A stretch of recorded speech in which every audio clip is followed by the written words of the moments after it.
Good morning everyone, কেমন আছেন আপনারা সবাই? আশা করি অনেক ভালো আছেন। সকাল সকাল আপনাদের স্বাগত জানাচ্ছি আমার একটি নতুন ব্লগে।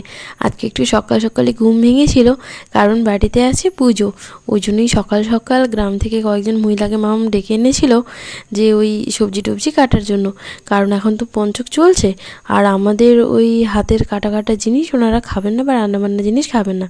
এরপরে আমি স্নান করে রেডি হয়ে গেলাম। এই জামাটা গত 6 বছর পরে আজকে আলমারি থেকে বের হয়েছে ফাইনালি। চলুন নিচে যাই। মা সকাল সকাল বসে গিয়েছিল নাড়ু বানানোর জন্য। আমাদের ঘরে যে কোনো অনুষ্ঠান হলে সাধারণত নাড়ু মা ঘরেই বানায়। নারকেলটা যেহেতু ফ্রি, তার সাথে দুধ দিয়ে সন্দেশ বানাচ্ছিল। এই সন্দেশগুলো খেতে যা সুন্দর হয় না। বাড়িতে সাধারণত নাড়ু হলেই মা দাদার কথা খুব মনে করে, কারণ দাদা আমার থেকে বেশি এই সন্দেশগুলো খায়। আমি অতটা পছন্দ করি না, তবে দুধ দিয়ে যে নাড়ুটা বানাই ওটা খেতে খুব ভালো হয়। আচ্ছা, এই প্লেট নাড়ুর দাম কত হবে গেস করুন। এরপরে চলে এলাম বাইরের দিকে। এখানে পুজো আর্চা সব জিনিসপত্র রাখা ছিল। আজকে বেসিক্যালি বাড়িতে যে পুজোটা হচ্ছে, ওই পুজোটার নাম হচ্ছে গুরু পুজো। আসলে আমার দাদু মারা গেছেন প্রায় 20 বছর। দাদু আসলে ছিলেন দীক্ষিত, মানে দীক্ষা নিয়েছিলেন আর কি। তো ওনাদের যে গুরুরা আসেন, ওরা তো আমাদের হাতে ছোঁয়া খান না। তাই যারা দীক্ষা নিয়েছেন এমন কাউকে ডেকে এনে রান্না করালে তবে ওনারা খান। পাশের বাড়ির দিদা এসে রান্নাবান্না করছিল। এরপরে গুরুজি চলে এলেন, আর মা জল দিয়ে ওনাদের পা ধুয়ে দিচ্ছিলেন। এটা এখানকার রীতি।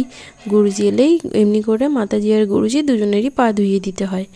আর এদিকে গুরুজি এসে মোটামুটি সব কিছু নিয়ে বসে গিয়েছিলেন পূজা অর্চনা রেডি করার জন্য। আর এই যে দেখছেন, ইনি মোচা কাটছেন।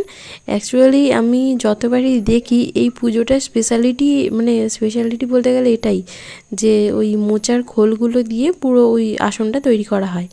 এই যে দেখেছেন রেডি করছেন, এটাকে গুরু আসন বলেন ওনারা। এই পুজো বাড়িতে করার জন্য আবার যে মঠ থেকে দীক্ষা নিয়েছিলেন দাদু, ওইখান থেকে গিয়ে আবার পারমিশন করিয়ে আনতে হয়, তবে ওনারা কোনো একজন বাবাজিকে পাঠান যিনি এসে পুজো করেন। এরপরে আমি চলে এসেছিলাম সকালে খাবার দাবার রেডি করার জন্য। কালকে রাতে দই বসিয়েছিলাম, পুরো 1 জামবাটি দই একদম সুন্দরভাবে সেট হয়ে গেছে। ওনাদের সকালে আজকে দই আর মিষ্টি দিয়েই মুড়ি দেওয়ার কথা ছিল। এই যে মিষ্টিটাও ফ্রিজ থেকে বের করে দিলাম। এবার একবার বাইরের দিকে যাই। মা এক থালা ভাজাভাজি এনে বাইরে দিয়ে গেছে। গুরু পুজোতে এমনিতে ওই চিড়ের সাথে ভাজাগুলো দেওয়া হয়। আর এদিকে দাদু তার বসে বসে ওই পুরো গুরু আসনটা তৈরি করছিলেন।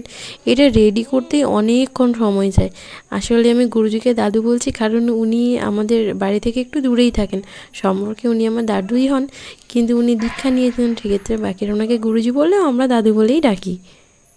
দেখেছেন এই যে দুধ, ওই যে মিল্কের পরিমাণ দিচ্ছেন, ওটাতে দুধ, চন্দন আরও কী সব জন্য দিয়ে মাতাজি পুরোটা গুলে দেন, আর উনি সুন্দর করে ওটাকে দিয়ে সাজিয়ে দিচ্ছিলেন। আসলে এই গুরু পূজাতে যে প্রসাদটা হয়, ওইটাও না মাখার একটা নিয়ম আছে। প্রথমে পুরো চিড়েটাকে ঘি দিয়ে সুন্দর করে মেখে নিতে হয়, তারপরে জল দিয়ে ভিজিয়ে নিলেন। এরপরে যত রকমের ফল আছে বা ভাজাভুজি হয়েছে সবগুলোকে কিন্তু একটু একটু দিয়ে পুরো জিনিসটা মাখতে হবে। মেশানোর পরে পুরো চিড়েটাকে একটা সুন্দর করে সেট করে দেওয়া হয়। তার উপরে ওই ফলগুলো বা ভাজাভাজিগুলো সুন্দর করে সাজিয়ে সাজিয়ে একধার থেকে রাখা হয়।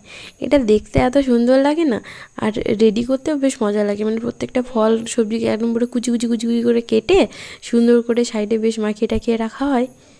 এদিকে দিদারা সাজিয়ে যাচ্ছিলেন, আর ওদিকে আমরা মোটামুটি বাইরের কাজগুলো করছিলাম, আর আমি মাঝখানে টুকটুক করে এসে একবার করে ভিডিও করছিলাম।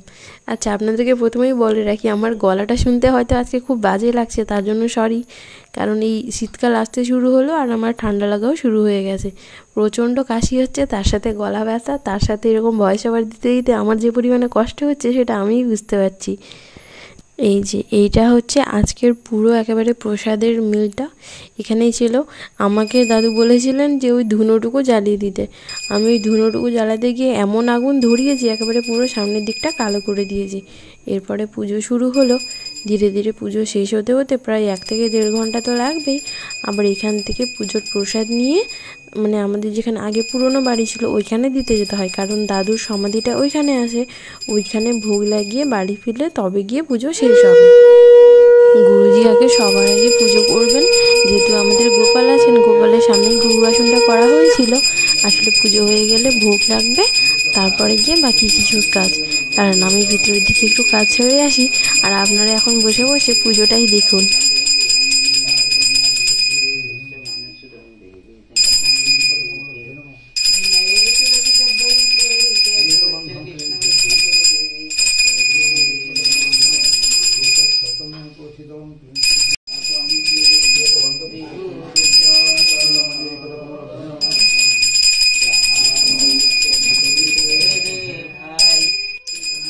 পাশের বাড়ি একটা বোন এসেছিল, ওকে দিয়ে গেছিলাম ক্যামেরাটিকে ধরার জন্য, মানে যে ধরতে থাক আর আমি ভেতরে কাজগুলো সেরে আসি।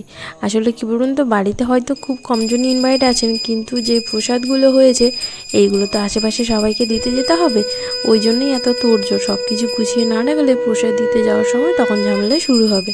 ওই জন্যই ভাবলাম যে না, এখন থেকে একটু একটু করে গুছিয়ে রাখা যাক। এরপরে এই প্রসাদটা দেওয়া হয়ে গেলে হবে আরতি। আসলে আগে ওই মোচাতে করেই মানে আরতি হতো বা কলাতে করে, কিন্তু আজকে এই নতুন পঞ্চপ্রদীপ ছিল, তো দাদু বললেন যে না, পঞ্চপ্রদীপে নতুন করে দেওয়া হবে। আর পঞ্চপ্রদীপে আরতি হয়ে গেলে পুরো ঘরে দেওয়া হয়, মানে পুরো চারিদিকে একেবারে ঘোরানো হয়। আর এই ঘিয়ের যে প্রদীপটা জ্বলে না, এটার সেন্টটা আমার এত ভালো লাগে। এমনিতে পুজোতে বা মন্দিরে কি হয়, আমরা প্রণাম করলে সাধারণত ফুল বা প্রসাদ হিসেবে ওই ফল বা মিষ্টি দেয় না, কিন্তু গুরু পূজায় অ্যাকচুয়ালি প্রসাদ হচ্ছে ওই যে মোচার খোলে যে দুধের একসাথে যে মিক্সচারটা দেওয়া হয়েছিল ওইটাই। আমরা মানে যখন প্রণাম করব তখন ওইটাই দেবো। তারা আমাদেরকে যখন প্রণাম করবো তখন আপনাদেরকে দেখাবো। আসলে যেহেতু পুজো হচ্ছে তাই ঋদ্ধিমাও সকাল থেকে এখানেই ছিল, আর দিদাকে চন্দন পরিয়ে রাধারানী সাজিয়ে দিয়েছিল। আমি ওকে বললাম একটু হাস, ও এমন হাসি দিল, বাকিটা একেবারে ইতিহাস, সে আর বলার নয়। চলুন আমিও প্রসাদটা খেয়ে নিই, এরপরে কাজ আছে। ব্লগটা শেষ করছি এখানেই, দেখাবে পরের ব্লগে। টাটা, ভালো থাকবেন সবাই, আর জানাবেন কেমন লাগলো। বাই।